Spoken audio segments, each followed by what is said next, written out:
to Fast Casual. I'm your host, Miranda Kopchak, the podcast where we uncover strategies and innovations transforming the restaurant industry.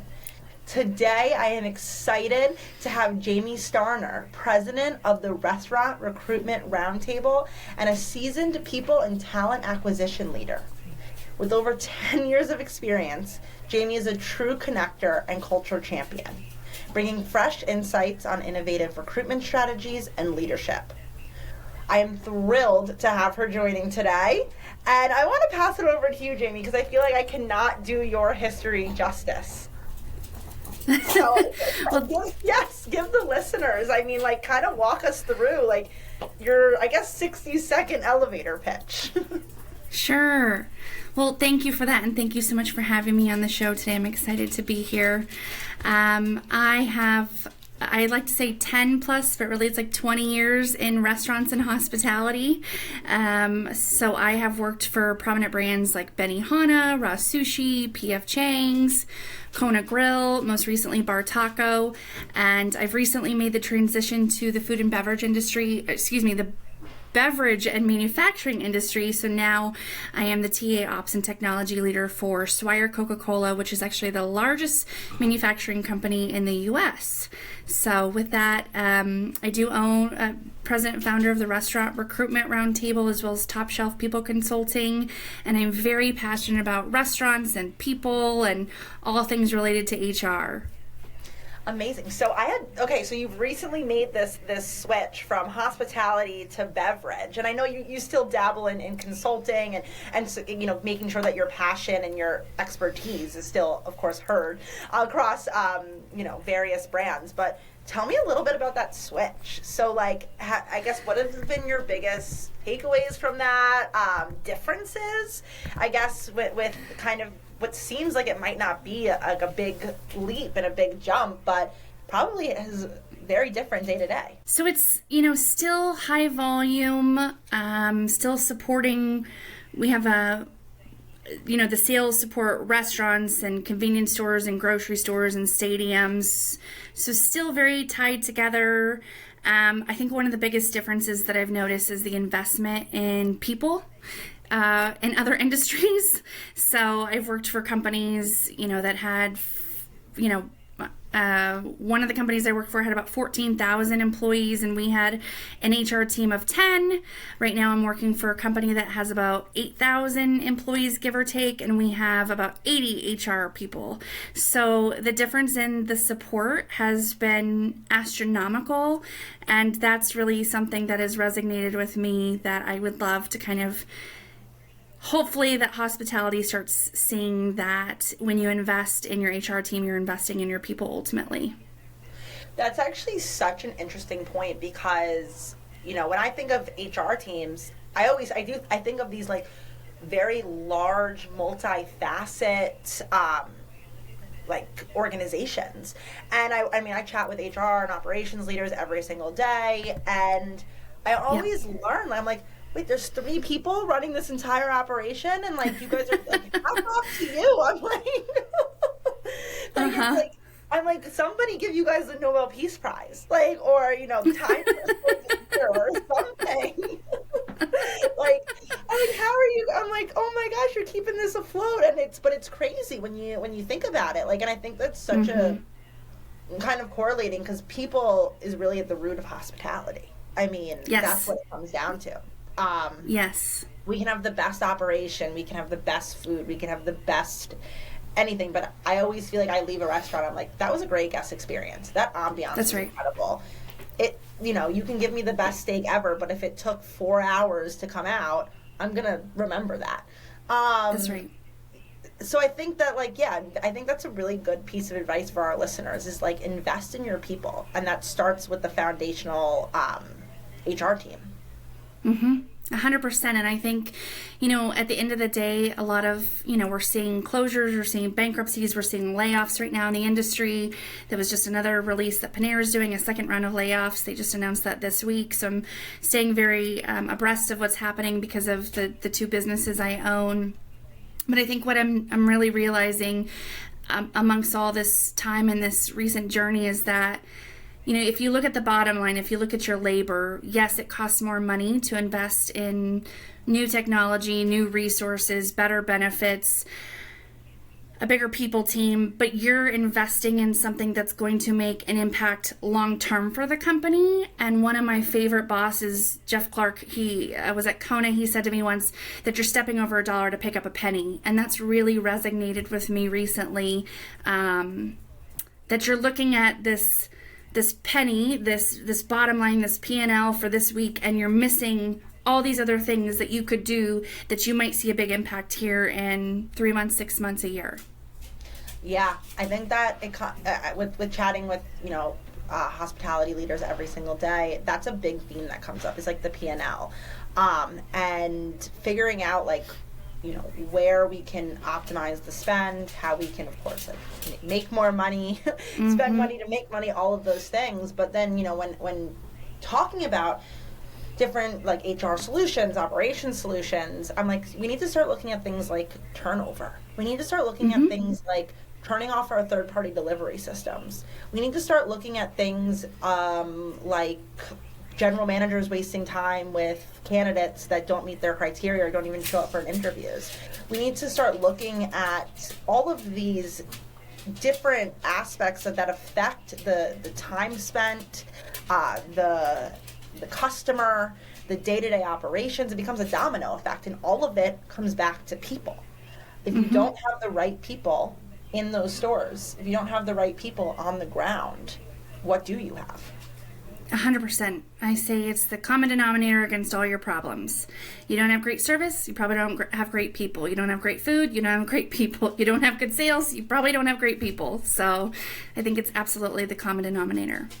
Yeah, and so it definitely, you and I are on the same page. Like, people is the common denominator. It's that common theme. It's the one thing that we can always kind of dissect any problem and find it as at the root.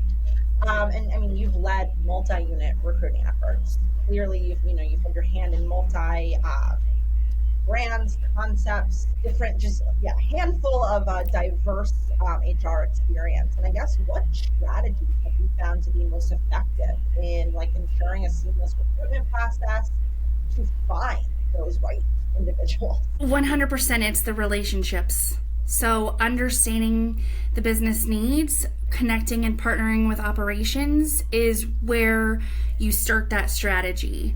It's not what you think you should do and maybe what you've done in the past. It's what fits this company, what fits this brand, what fits the operations team, and then you build out your strategy from there. I remember I once interviewed with a company, it was a restaurant company years ago, and they said, what's your recruitment strategy? And I'm like, that's $1 million question. What are your problems? So I might have not answered that the way they wanted, but I do think that it's such a customizable approach that you have to make. So I came on at Benihana, and at the time, the VP of Operations, Kate Clark, who is a dear friend and mentor of mine, I sat down with her, and I had already accepted the job, and I thought, oh, she's going to be one tough cookie to win over. But I realized that what needed to be done there was building the relationship with operations, understanding the needs of her people and her teams and the ground level, and it's not what worked for the recruiters even. It was what systems, resources, tools did the company need to help enable them to get out of the office, to get off the phone, to get back on the floor and do their jobs easier. So wildly successful, and I think that's overall the strategy, is just understanding the needs and partnering. Yeah, I always say one thing that I when I'm chatting with HR leaders, I'm like, it's understanding the needs on the ground level, like you had mentioned, even down to each strategy you take, each approach you take, down to the role, down to the location, which sounds so, you're almost, when you say it's obviously in a perfect world, but it's that's kind of the approach, the strategy that you need to take, is the way that you hire, the way that all of it is going to vary based off of the location, the demographic, the brand, the role. There's no one size fits all strategy in sourcing good quality people. It's going to really depend on so many outside factors that affect the restaurant and the business, and it's being able to mold to those each individual like catalysts. Is that the right word? I'm like, I don't know if I'm like, is that the right word? But you know what I'm saying. I think it's easy to 100%. I think it's easy to stick with the vendors that you've always worked with. Just renew the contracts. It's easy to do the same strategy for all your locations and all your brands. But just because it's easy doesn't make it right. Doesn't make it successful. So reevaluating vendors, getting back into the restaurants, hosting round tables, collaborating, creating those relationships, because one size does not fit all, particularly in the restaurant. And like you said, there's so many different nuances, even between different hiring leaders and different restaurants and whatnot. So, and I think to that point, it kind of brings me to my next, question is, there's no one size fits all solution, but also you might find the right solution at one point, but as time evolves and as times change, as technology advances, all of these different outside factors, as you grow, as you scale, that solution that you might have found at one point might not continuously work through all phases of the business, through all phases of the brand. But more importantly, like over the years, how has talent acquisition evolved? So I know that you have had upwards of 20 years of experience. So I guess what changes have you seen and what have been most impactful?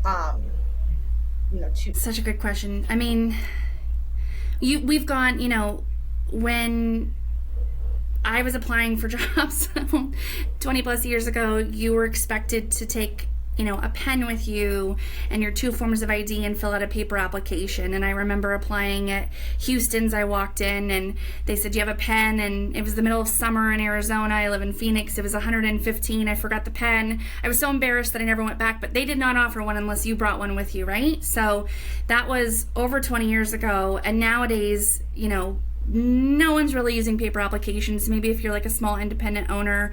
Many companies, I think the biggest thing that I've seen is the technology piece.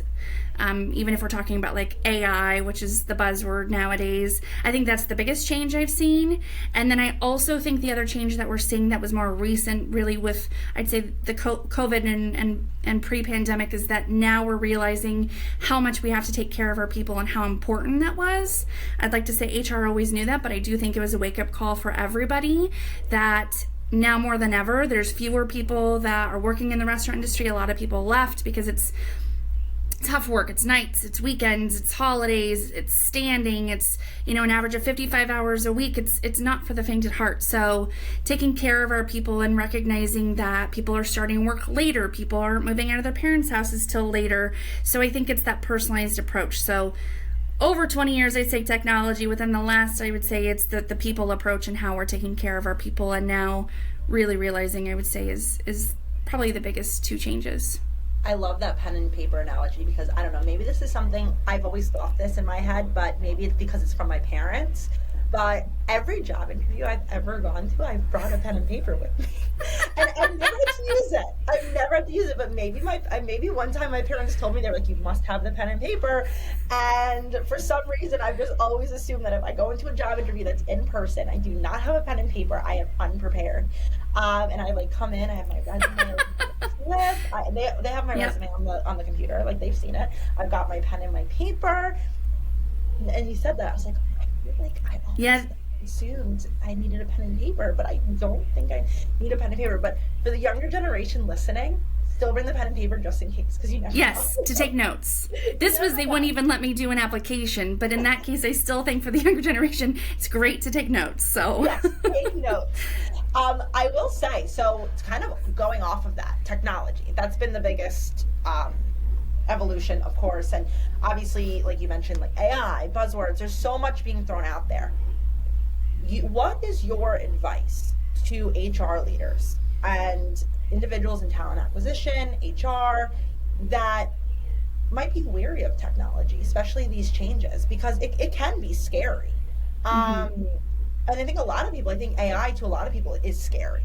I think for every single industry, for every single department in any position, I'm sure everybody's constantly thinking, okay, we need to lean into AI. Everybody wants to talk AI. People don't understand AI. but at the same, we're all slightly afraid of AI. And what would be your your advice to anybody looking to lean into technology changes, but also might be a little wary of technology changes? I think my advice is going to be to be open-minded, to lean in.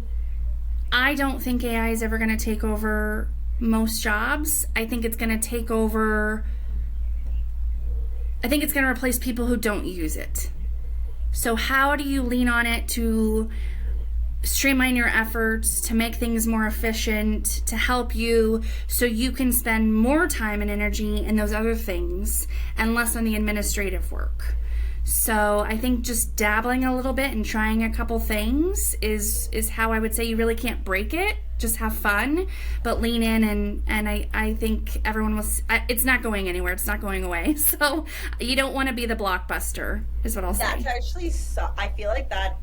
I kind of just had like a light bulb go off in my head, because it's a theme. Everybody says, "Is AI going to replace this job?" And that's, you go to any tech conference right now, you talk to any tech company, and everybody's either looking to how we can utilize AI, or they're talking about AI. Is it going to replace our jobs? Where can we incorporate AI? It's the conversation right now, and I think that makes the most sense. It's not. I don't think AI is coming in to replace every job under the sun. I don't think that that's possible. I don't think people would want to see that.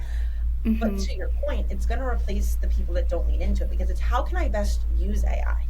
How can I take some of the manual work off of my plate? How can I take some of that administrative I don't want to use the word mundane, but like some of that work that isn't really work that anybody should be doing, but kind of still needs to get done. And it's still so essential to the day-to-day operation. It's like, it needs to get done, but it's, how can we make this more efficient? How can we, cut this time or whatever it may be? And I think that's AI. I think it's like a motor on a sailboat.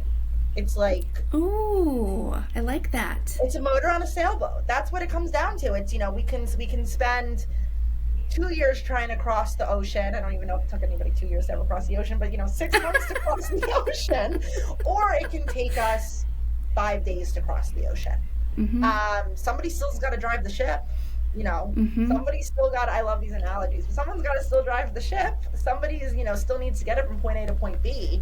But how can we make more trips? How can we go faster? So I think that's great advice, and it kind of just sparked something in my mind too. And I think about it could take a couple weeks to write new job descriptions and refresh those, but instead, why don't you utilize AI to plug and play your current, the things you want to put, some of those other things, and it could lighten the load by, do I dare say, at least 50%, probably a lot more than that, or coming up with interview guides for questions, or rewriting emails, and in turn, HR could actually get into the restaurant, sit down with their people, listen to what's going on with culture and engagement and retention and the real root of a lot of these problems, or get out in the community, or go meet with colleges. I mean, there's 1,000 things that we can do with our time that isn't tying us to, I'm using job descriptions, interview guides as an example, but those can, that's where I see that there's more value in us leaning into it. I think it really has kind of brought me back to, we were chatting as an organization, as a company, about technology advancements, and just having the day-to-day conversation around AI, and just tech and all of these the things that everybody else talks about right now. And a great example that somebody gave me was when the printing press came out. It was disruptive, and everybody was afraid of the printing press, because it's replacing the job of, I guess at some point, everybody had to write all the books. Everybody, and it was, everyone was like, well, what are all these individuals going to do? And it's replacing the jobs. And now we have publishers. Now it's created an entirely new segment of, when you look back, I can't, again, none of us were around when the printing press came out, but the fact that at one point there was an entire workforce of individuals that hand wrote books. And now, because of the evolution of the printing press and that coming out, we've got publishers, we've got publishing offices, we've got, newspaper, we've got just so much more, created more jobs, essentially. Mm-hmm. So I think that was a great example. Like, somebody kind of walked me through, and I I love probably that. butchered the whole story and probably butchered the whole idea of the printing press. But no, but at one point, like the invention of the printing press, which is just like, well, the thought of that not existing was like kind of crazy, was scary to some, Mm-hmm. but it opened up so much more. Um, and so that's kind of how I think through like all of these technology advancements. And like to your point, I think will only replace individuals that don't take the time to lean into it, to learn, Mm-hmm. to see how it can best be that motor on the sailboat. And I guess to kind of change courses a little bit, because I'm your expertise is incredible in all things people, and I know passive sourcing is one of your areas of expertise. I would love for you to like elaborate a little bit and tell the listeners your approach to passive sourcing. Explain some of the creative methods that you've used to identify and attract, top talent in a very competitive market. When I'm sure everybody's reaching and trying to grab the talent out there. Yeah, it's certainly a very competitive market. I was once told by one of the vendors we were using several years ago that every time an hourly employee, a workforce job seeker logs in to apply for a job, they apply for 7 jobs at one time. So that just shows you the competitiveness within, hourly hiring and hospitality specifically. But I would say passive sourcing. I'm going to do a shout out to Brian Fink. If you haven't attended any of his workshops or webinars or conferences, he's all over LinkedIn. He's incredible, and he can teach you the real technical side. And so I think strategy for passive sourcing, I would say it's online, but it's also outside of our 4 walls. It's outside of the computer, and it's creating relationships, and it's also honing those relationships. So it's, to me, so much more than just Boolean searching and passive searching. I've set goals for my teams in the past where we do sourcing blitzes, and we all jump on screen together every Wednesday, and we're all on camera, so we're all accountable. We're not allowed to do anything else, and I give a different topic. So maybe the topic this week is Panera, right? Because they're doing second layoff. Sorry. So maybe we're going after Panera candidates this week. Maybe the next week the topic is the state of Michigan, and we're all going to go after Michigan candidates, or bar managers is the thing. And so creating this like really fun, a little bit of like competitive environment. We do this weekly. We know to expect it. I give out like gift cards every Wednesday, so you get like a gift card for a restaurant or Target or something, and having fun with it. And then I think the other strategy with that is like, yes, we do that on Wednesdays, but you also have to layer that into the other part of your day and your week, and make it part of your job. A lot of companies will say they don't want, they want the people that are employed. They want to go after people, although there's amazing people who aren't employed right now with our economy, so let me just say that. But I think going after, finding people that are online is part of that strategy. I think it's also, like I said, getting out in the community. It takes time, it takes money to be able to travel, to be in restaurants, to be in communities, and I understand that. But how can you leverage that virtually? How can you attend career fairs? How can you create like cards where when you're driving through your favorite coffee shop, you have an amazing experience, you say, hey Miranda, like, thanks so much for my coffee and my experience. Like, I would love to have you join my team.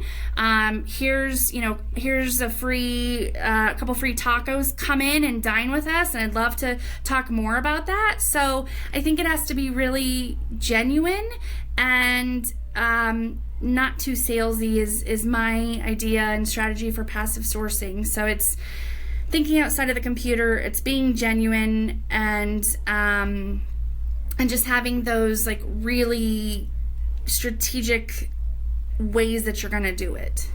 Yeah, and I think something that people are applying to multiple jobs in one sitting, and it's all about capturing that talent and being strategic about it. I think the stat is like 14 jobs in one sitting right now. Oh, Now, yeah, that's crazy. It's 14 jobs in one sitting. That's at least the stat I hear thrown around.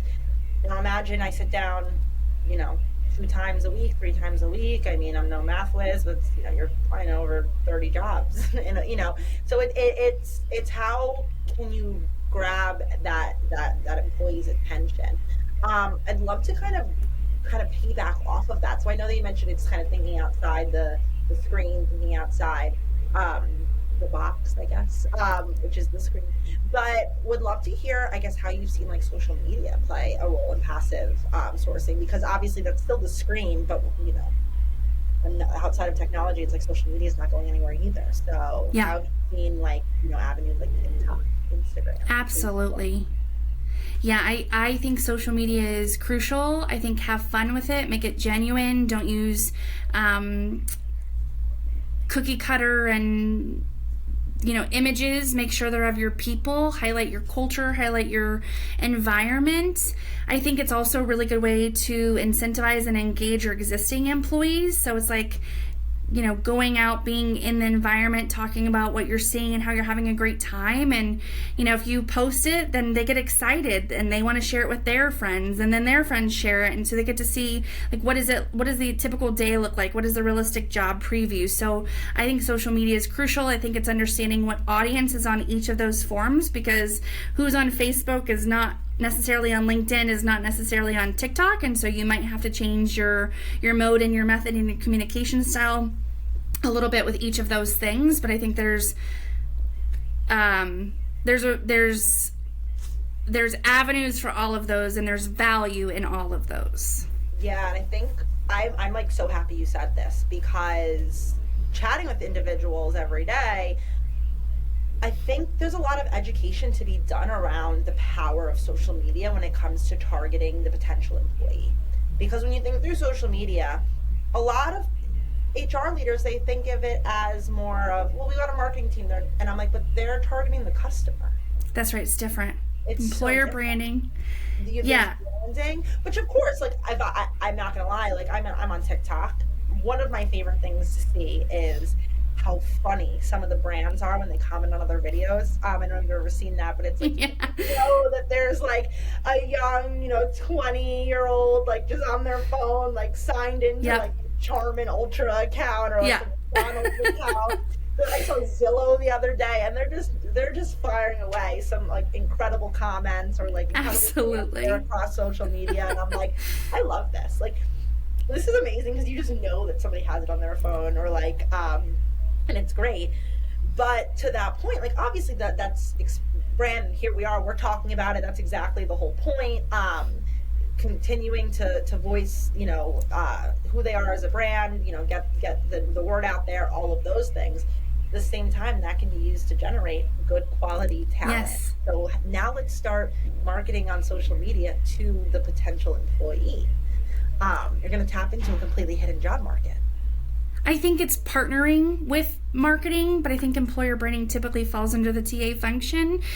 And the reason why is the behaviors, and you're having those conversations. And I'll liken it to a restaurant terminology. Like when I say that every job seeker could be a customer of ours, but not every customer could be a job seeker. So I'll say, I like to always joke and say, not every bourbon is a whiskey, but not every whiskey is a bourbon. So it's the same thing as your job seeker and your customer, right? Like you have the opportunity with your employer branding to have fun and attract them to apply, but it's so important that you give them that amazing experience, and you've got one shot to do that, because even if you don't hire them, you want them to come back in as a guest and a customer.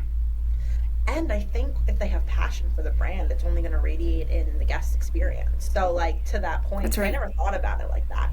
If you can make people excited about the place that they're going to work, and excited about the content that's being put out there, or what everybody's saying about the place that they work. Like, if you're working at the best, best restaurant, but you feel like it's dull and dark and no one knows anything about it, and you're just like, okay, well, this isn't exciting. But then you're working at the new and the hip and the fun, and it's all over social media and everybody's talking about it.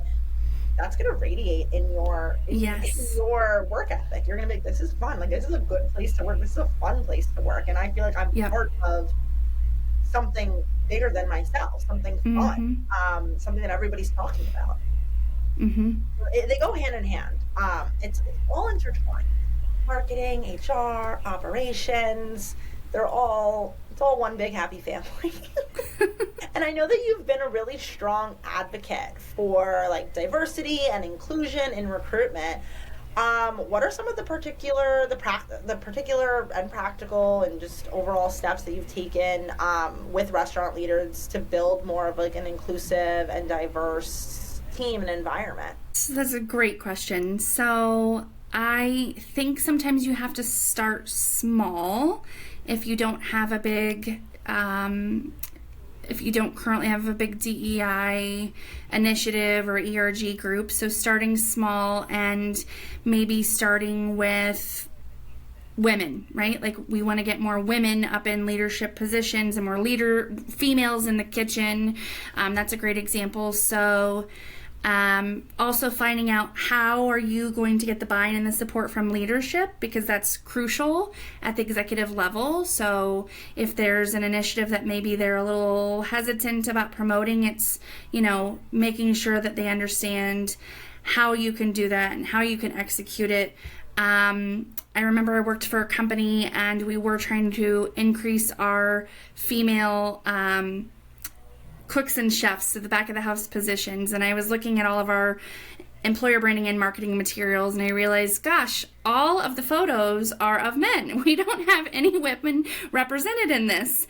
And then I'm reading the job descriptions, and I'm like, these really are all, they're all using like the male gender. And so we were able to, work with marketing to capture new photos, new videos, change the job description terminology, start a female ERG group, support women in leadership roles. I mean, that was just those sort of things. The photos and the job descriptions we were able to do rather quickly, and then some of those other things that we wanted to do took time and buy-in, and again, starting small and then continuing to grow from there is what I think is really important. Getting the buy-in, getting people represented from all different walks of life, so they can also be your advocate and be your champion and support those initiatives as well.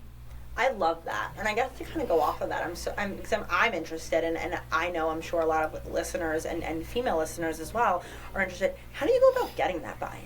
Or how do you go about getting leadership and executive teams to see the things that you as a woman are seeing? So I know, the idea of like opening up a pamphlet, right, and saying like, okay, there's only men here, or the job descriptions only it speaks to men. This doesn't speak to women. I feel like that's sometimes something that only women see. It's very sometimes hard to get executive teams to see see things through your eyes, like why this is important or why this might be perceived a certain way. How have you gone about getting buy-in on that, on the smaller level to then, because it to make those larger strides, I guess, yeah, like how do you go about that?